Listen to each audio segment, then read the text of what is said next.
12e apparition. Le grand saint Thomas d'Aquin dit qu'il préfère l'aumône au jeûne et à la prière pour l'expiation des fautes passées. C'est pourquoi tant de saints ont choisi l'aumône comme moyen de soulager les défunts. Rabban Mor, abbé de Fould, avait prescrit à l'économe de son monastère de faire beaucoup d'aumônes pour les religieux défunts. Cependant, cet économe appelé Édéla ne donnait presque rien. De plus, Rabban lui avait ordonné de donner aux pauvres, à la mort de chaque religieux, la valeur de ses repas pendant 30 jours, afin que l'âme du défunt fût soulagée par cette aumône. L'avare Édéla ne faisait pas cette aumône ou il la retardait beaucoup. Il arriva à l'an 830 que bon nombre de religieux moururent.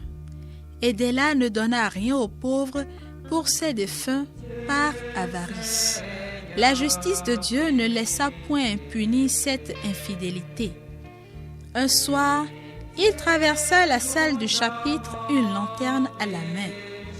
Quel ne fut pas son étonnement de voir une quantité de religieux défunts qu'il connaissait assis à leur place. Il serait difficile d'exprimer la terreur dont il fut saisi. Il resta cloué à sa place comme une statue sans vie.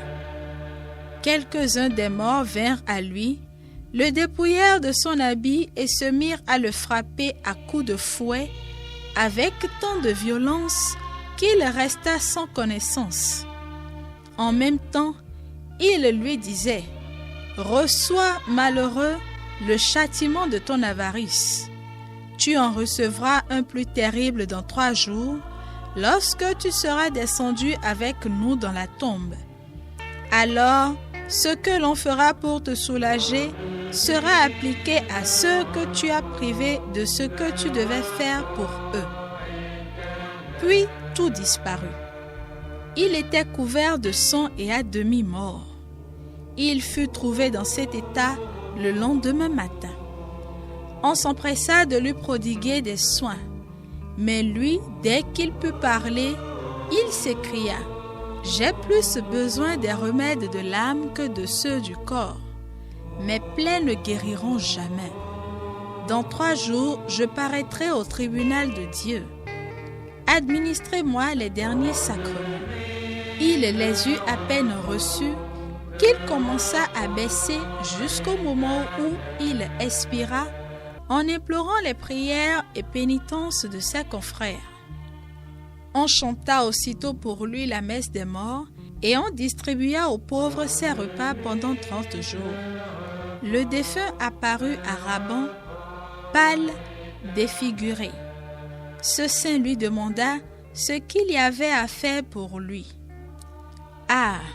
répondit l'âme infortunée, « les prières et les aumônes de la communauté m'ont procuré bien du soulagement, mais je ne puis sortir du purgatoire avant la délivrance de tous ceux de nos frères que mon avarice a privés des aumônes qui leur étaient dues. Les repas des 30 jours que vous avez donnés aux pauvres pour moi ont profité à eux seuls. Faites donc redoubler les prières et les aumônes, surtout les sacrifices de la messe.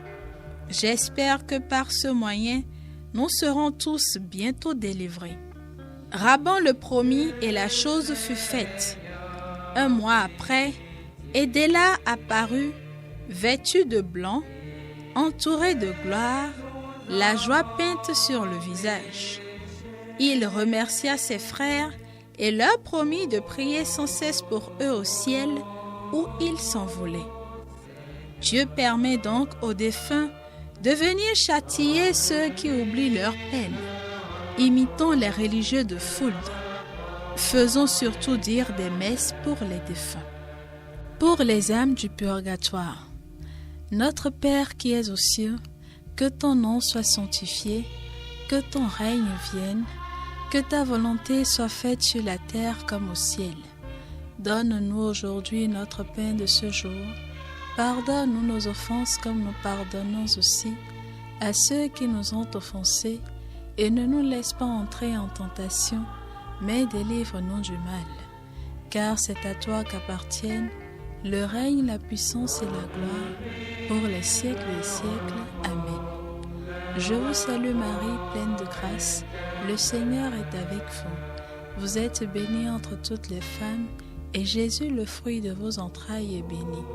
Sainte Marie, Mère de Dieu, priez pour nous pauvres pécheurs, maintenant et à l'heure de notre mort. Amen. Gloire au Père et au Fils et au Saint-Esprit, comme il était au commencement, maintenant et toujours, dans les siècles des siècles. Amen. Donne le Seigneur le repos éternel et fait briller sur eux la lumière sans déclin, qu'ils reposent en paix. Amen. Notre-Dame de Montlégion, priez pour nous et délivrez les âmes du purgatoire. Donne-lui le